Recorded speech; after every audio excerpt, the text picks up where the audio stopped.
Hello everyone. किसी ने कहा है कि ज़िंदगी एक कहानी है और हर ज़िंदगी की तरह हर कहानी भी बहुत ख़ास होती है।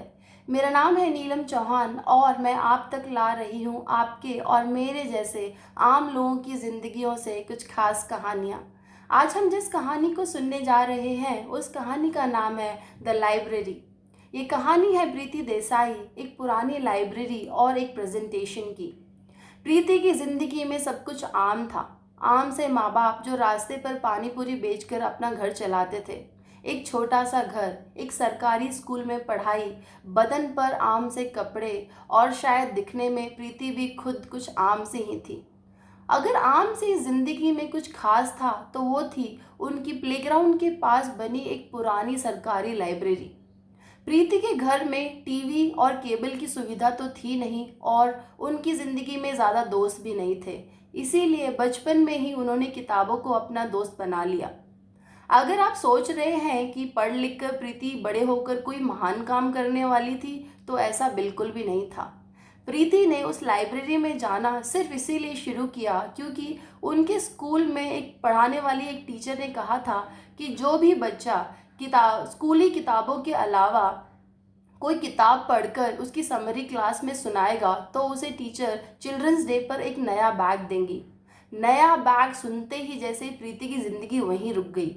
अपने हर तरफ से फटे हुए और हजारों बार माँ द्वारा सिले गए उस बैग को प्रीति किसी भी हालत में बदल देना चाहती थी। इस चैलेंज और पंचतंत्र की कहानियों से शुरू हुआ प्रीति का सफ़र मोबी डिक और शेक्सपियर तक जाने वाला था। यूं ही किताबों के साथ वक्त बिताते बिताते आज प्रीति ने अपना ग्रेजुएशन कंप्लीट कर लिया था और अब समय था पैसे कमाकर माँ बाप का सहारा बनने का।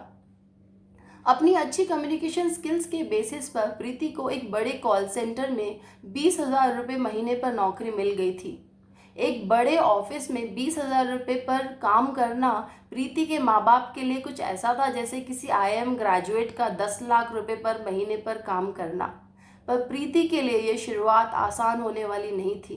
एक स्लम में पली बड़ी प्रीति ने अपनी ज़िंदगी में कभी कंप्यूटर नहीं देखा था और यहाँ तो उनसे लैपटॉप पर काम करने की उम्मीद की जा रही थी। कंपनी ज्वाइन करने के पहले 3 महीने प्रीति को ट्रेनिंग पीरियड में बिताने थे और यहाँ उनकी मुलाकात अपने जैसे और कई जवान और खूबसूरत लड़के लड़कियों से होने वाली थी।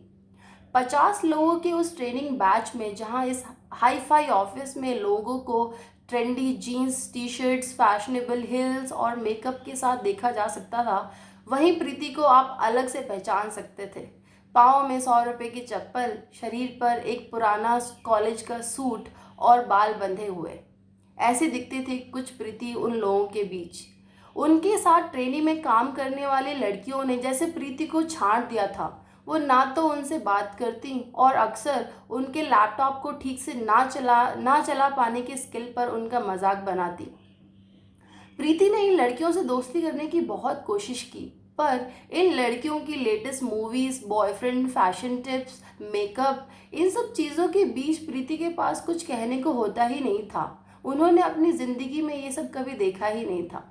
उनके पास लड़कों से दोस्ती करने का ऑप्शन था पर जिस माहौल में वो पली बड़ी थीं वहाँ उन्होंने लड़कों से दोस्ती करना नहीं सीखा था।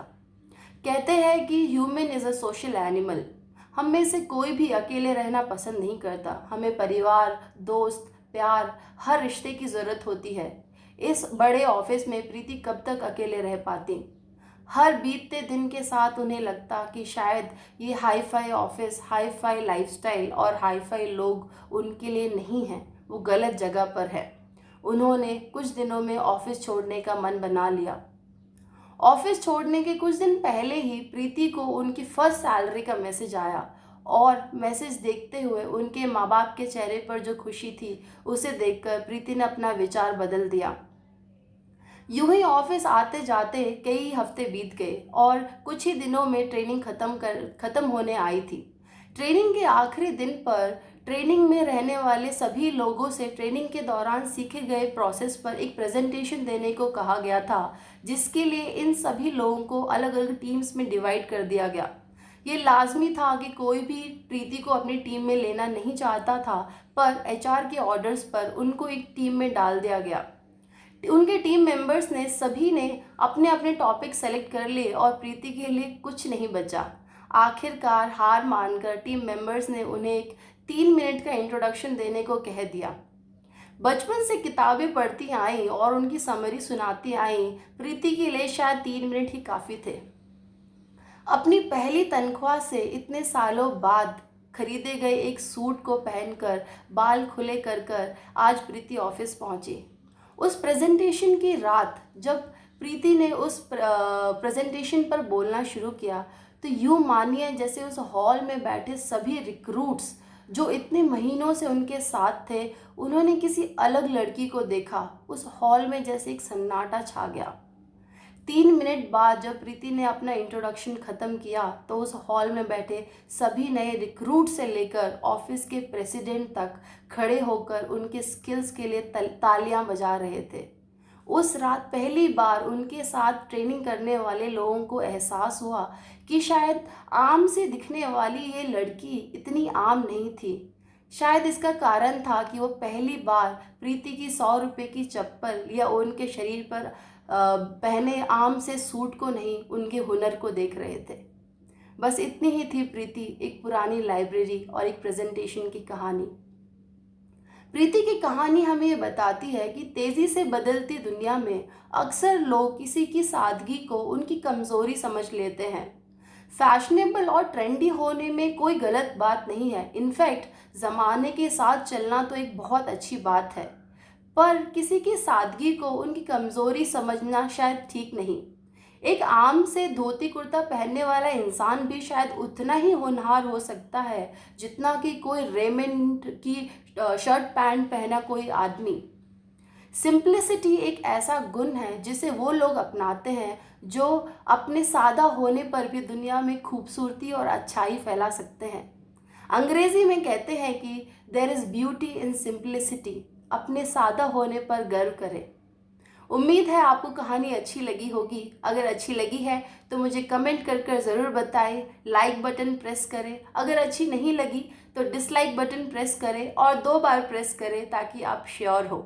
आपसे फिर मुलाकात होगी एक नई कहानी के साथ। Till then take care.